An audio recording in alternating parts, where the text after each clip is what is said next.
And joining us now, Maclean's Magazine columnist Mark Steyn, author of America Alone, The End of the World as We Know It. It's good to see you here at TVO. It's a pleasure to be here, Trying to get you in that chair for a long time, so I'm glad to see you tonight. Really? I don't get a lot of calls from Canadian media. You'd be surprised. Okay. Mark, we're going to get to the whole Maclean's thing a little later in the program. I want to start, for those who haven't seen the book, haven't had a chance to read it. I know it's been out for a long time. I do want to start there. I do want to explore this thesis you put forward of America Alone.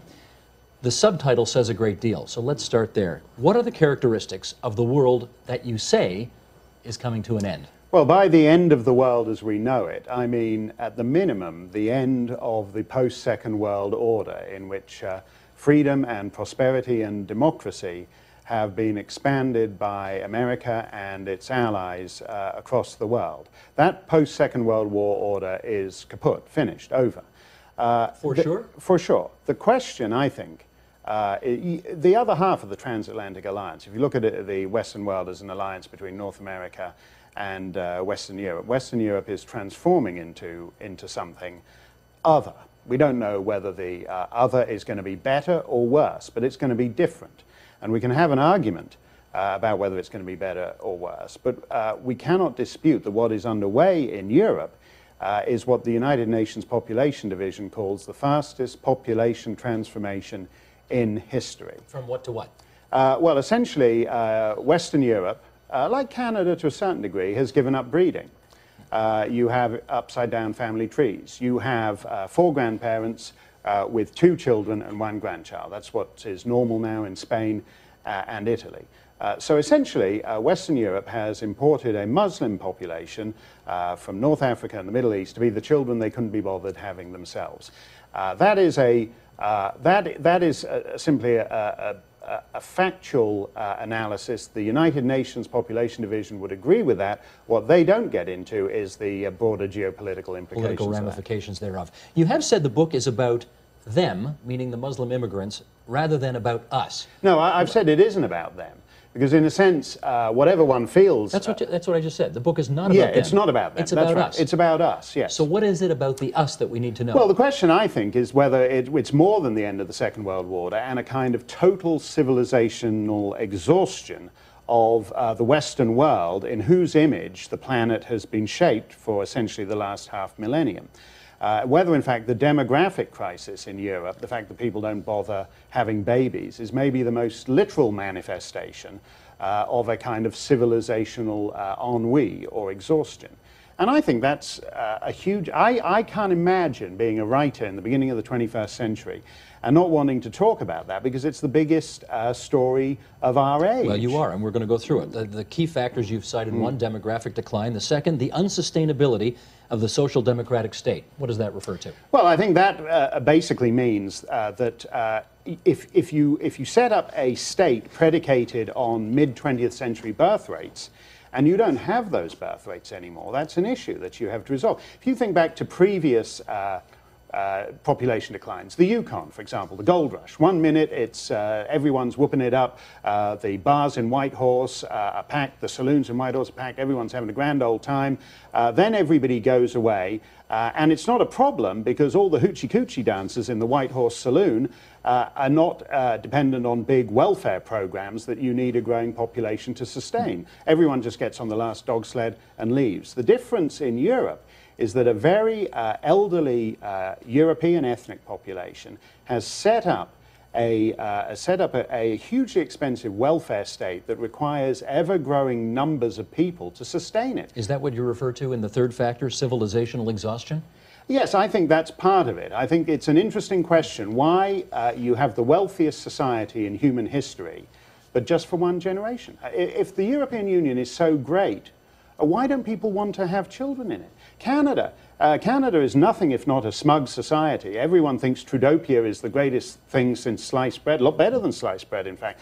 That the Trudopian state is the perfect summation of advanced Western democracy. Well, what's the point of it if it's only for one generation? There's something abysmal about a young country, a so-called young country like Canada, as the liberal ministers always used to say every Canada Day. It's rubbish, by the way. Canada's got half a millennium of sustained constitutional evolution behind it.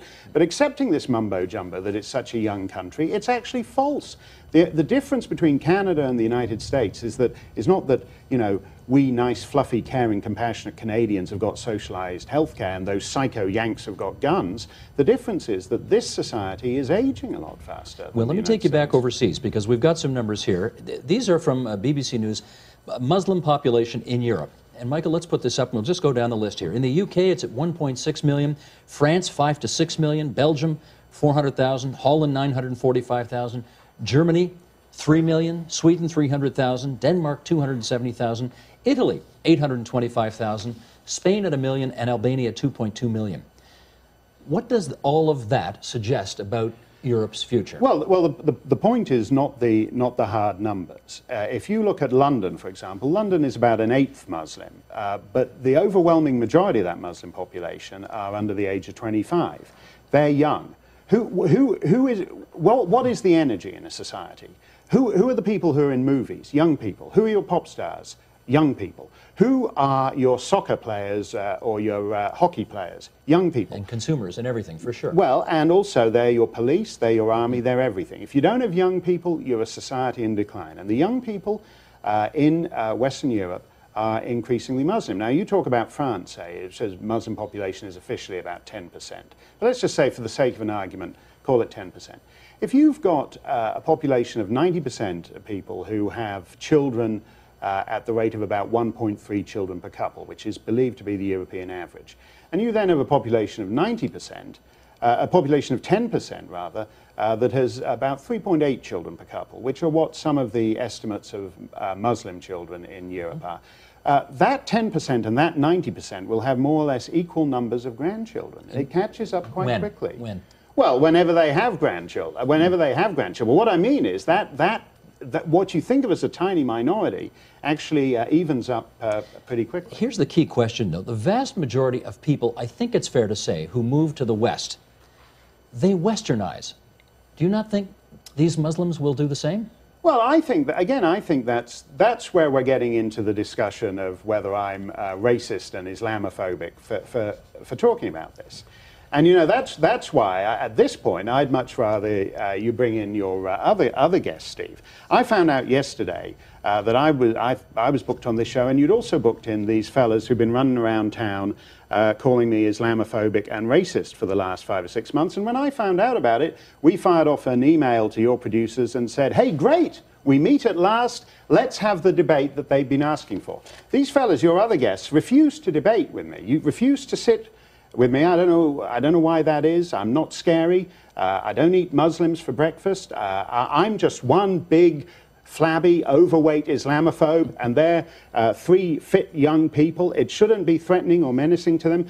But more to the point, when they refused the debate, I found that interesting, because in the Globe and Mail on December the 8th, they said, the intention is to engage Mr. Steyn about his views, to engage in civilized debate.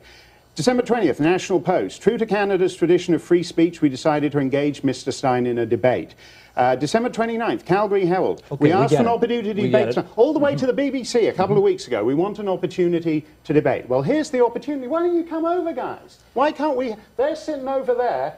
I've never, I mean, with all due respect to you, Steve, I've been on TV shows in, talking about my book in Australia, Britain, Canada, the United States, New Zealand, Europe. I've never had a situation where 3 people who've been protesting for 4 months and they want to start a debate are sitting over there and won't debate. I understand. Apparently there were negotiations held between their people and your people before the program started. They can come over now. I mean, turn up the lights, I'm happy to debate. I got no problem with debate. I was on Al Jazeera a couple of weeks ago. I'll go anywhere, I'll talk to anyone. Let's try this. Let's complete the time we have allotted for the first part of our discussion. I'll go over there, I'll talk to them, I'll ask them, and we'll see what happens.